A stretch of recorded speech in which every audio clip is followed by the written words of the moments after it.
और अनुराग यहाँ पर मुस्लिम वोट ज्यादा है, तो शुरुआत से कहा जा रहा था कि शायद जीत का अंतर बड़ा हो सकता है। लेकिन डॉक्टर अजीज खान साहब, ये यूपी में कैसे आपने कमाल कर दिखाया, बहुत संक्षेप में डॉक्टर अजीज खान साहब। देखिए अनुराग भाई, ये हमने नहीं कोई कमाल दिखाया, ना मेरी पार्टी ने दिखाया, ये कमाल है जनता का।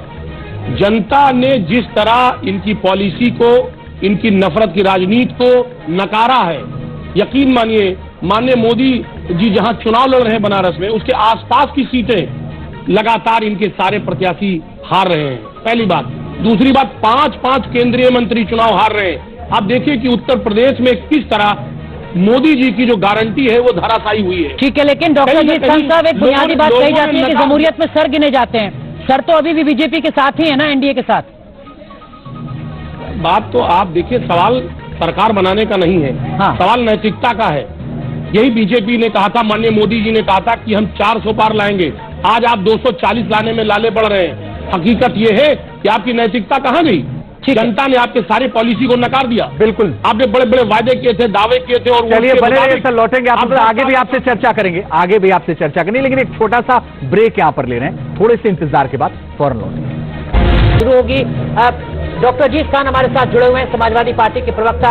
अजीज खान साहब, अब सत्ता में तो आप नहीं आ पा रहे हैं, गठबंधन आगे कंटिन्यू रह पाएगा सर? इसको लेकर भी तमाम तरीके के सवाल हैं। अरे भाई अनुराग जी, शुभ शुभ बोलिए।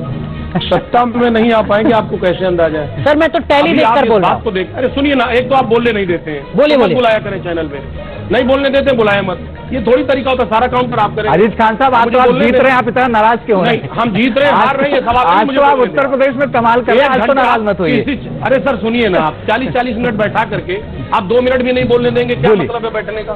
बोलिए सर, बोलने दिया करें ना, बोलने मना कर दो, नहीं आएंगे चैनल। बोलिए सर, बोलिए। हम ये कह रहे थे सर, सुनिए मेरी बात, अभी देखिए टोटल जो राउंड होता है वो 21, 22, 23 राउंड, यहां तक कि 27 राउंड भी काउंटिंग की होती है।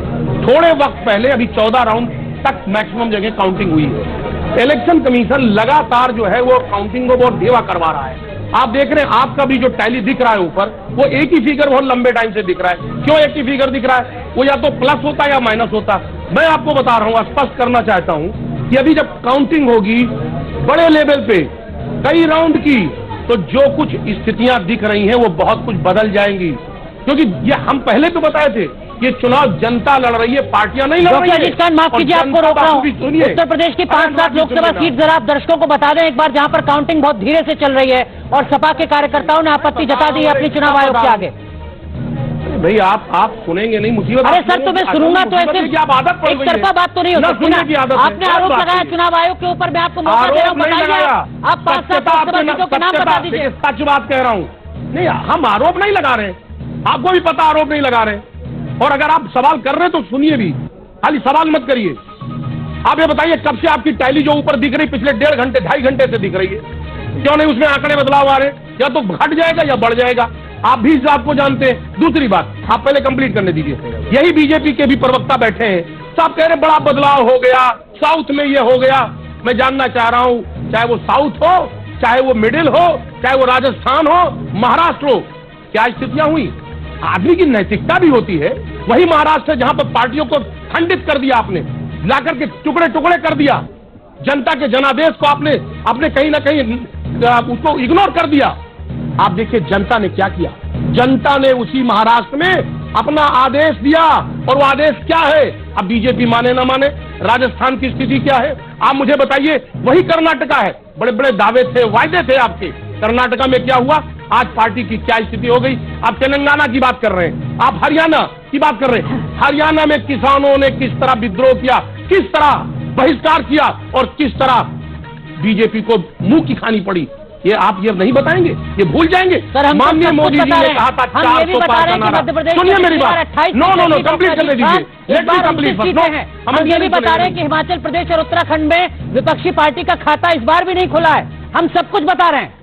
आप धैर्य मत खोइए कृपया करके। मैं तो आपको मौका दे रहा हूं कि अगर उत्तर प्रदेश में कुछ लोकसभा सीटों पर चुनाव आयोग चुनाव को प्रभावित कर रहा है तो कृपया करके दर्शकों को बताइए उन लोकसभा सीटों के नाम। सर मैं बता रहा हूं, सुनिए, वही बता रहा हूं कि माननीय मोदी जी के जो गढ़ है बनारस, उसके आसपास की सीटों में भी सेंध लग गया है, बीजेपी हार रही है। नैतिकता के आधार पर मोदी जी को इस्तीफा दे देना चाहिए। या हम बात आपने बात तीसरी करेंगे बार भी नहीं या बताया आपको भी? संसदीय आप संस्था। चौथे स्तंभ है, आपकी जिम्मेदारी है। ठीक है। आपकी जिम्मेदारी है। अरे सर, मैं तो जिम्मेदारी के साथ आपको मौका दे रहा हूँ। 3 बार मैंने आपसे सवाल पूछा डॉक्टर सारी अजीत खान, पार्टियां ही जिम्मेदारी 80 लोकसभा निभाएं। सीटों आप भी में 8 देश के एक लोकसभा नागरिक सीटों के हैं। नाम बता दीजिए। सम्मानित पूरा नागरिक देश हैं आपको आप। देख रहा है, जहाँ पर चुनाव प्रभावित कर रहा है चुनाव आयोग। सर, आप सर, बताइए मेरी तो बात सही। सुनिए। मैं फिर आऊंगा चुनाव आपके पास 5 प्रभावित का मिनट मतलब बाद। ये है, आप थोड़ा जानकारी जुटा लीजिए अपने काउंटिंग कार्यकर्ताओं से, आहिस्ता बताइएगा। है। मैं मौका खराब है, दूंगा इसलिए मेरी आपको। बात। पंखुड़ी पाठक, एनडीए को दिया है, बीजेपी को दिया है। अजीज खान साहब, सबसे ज्यादा जो सीटें हैं वो समाजवादी पार्टी को फिलहाल उत्तर प्रदेश में मिलती हुई दिख रही हैं। इसकी वजह क्या मानते हैं आप?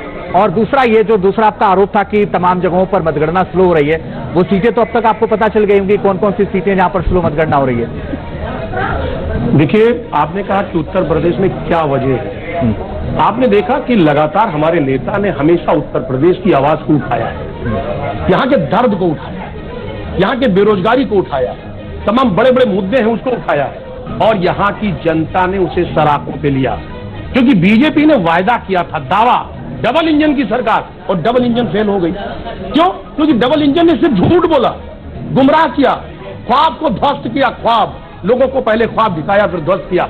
आज सच्चाई ये है कि बीजेपी के अंदर नैतिकता नहीं बची कि साहब किस तरह आपने किसानों को किस तरह कुचला, किसानों को कैसे कैसे किस तरह प्रताड़ित किया आपने, किस तरह नौजवानों को जो पेपर लीक हुए किस तरह उनको चौराहों पे लाकर खड़ा कर दिया, उनके लाठियां तक भांजी गई।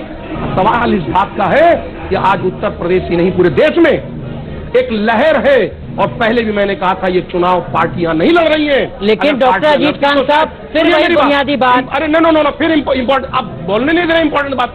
नहीं, आप इतने देर से बोल रहे हैं, हम कह रहे हैं बोलने नहीं दे रहे। बोलने नहीं दे रहे। बोलिए। सर, ये तरीका ही नहीं। बोलिए, अच्छा बोलिए। देख रहे हैं, मुझे अफसोस है, आप लोग तो बहुत वरिष्ठ पत्रकार हैं, अरे सर, बोलिए। सम्मानित पत्रकार हैं। मैं तो बहुत डिबेट कर चुका हूँ साथ में। ये क्या तरीका है, आप बोलने नहीं देते? अरे लेकिन मेरी आदत बात तो बदलिए, सुन लीजिए, थोड़ा सवाल भी आप ही से है। जमहूरियत में जब सवाल सर सब गिने पूछे, जाते हैं तो जवाब हो इसका क्या जाएगा। मतलब कि सपा को 38 सीटें मिल गई? सर, आप- बीजेपी के पास तो अभी भी 238 सीटें हैं। सर, सरकार बनाना मकसद नहीं है कि सरकार कैसे बन जाएगी, तोड़ फोड़ के बन जाएगी, कैसे बना बनाना ही लेंगे। मकसद होता है। सवाल यह है कि नैतिकता भी होती है। आप 240 तक नहीं पहुंच पाई बीजेपी, और सरकार बनाने के बड़े बड़े दावे, और कैसे आपको पता कि भी सरकार बन जाएगी? कैसे पता? आपके जो साथ के लोग हैं, वो साथ के लोग वो लाइक माइंडेड लोगों की तलाश में है। हो सकता है, क्योंकि जिस तरह इस पार्टी ने पूरे देश में नफरत का माहौल पैदा किया, भाई को भाई से जुदा किया, पड़ोसी को पड़ोसी से जुदा किया, हो सकता है आपके जो साथी हैं, इनके साथी एनडीए में जो लोग हैं, वो बहुत ही सम्मानित लोग ठीक हैं, वो सेकुलर लोग हैं। लेकिन मेरी बात अजीत सुनिए खान आप। साहब, आपकी जानकारी के लिए बता दूं, चर्चा यह है कि उद्धव ठाकरे को किसी तरीके से संभाल के रखिएगा। ऐसा ना हो कि अचानक से खबर आए कि प्रधानमंत्री नरेंद्र मोदी से मुलाकात की उद्धव ठाकरे ने। इस तरीके की खबरें चल रही है सोशल मीडिया।